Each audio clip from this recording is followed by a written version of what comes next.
જોગણી એક દાડો સાદેવ જોશી ના રથડા આડી ઉતરી હોય, સાદેવ જોશી ની પરીક્ષા લેવા ઉતરી હોય.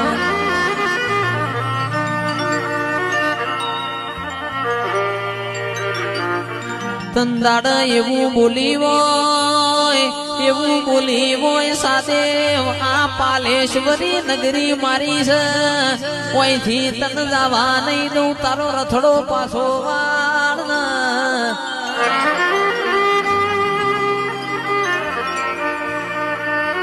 સાદેવ જોશી બોલ્યા, ઓ માવડી હું મારી કુંતા માતાના કોલમાં બંધાઈને આવ્યો છું, મારો રથડો કોઈ દાડો પાછો વળશે નહીં.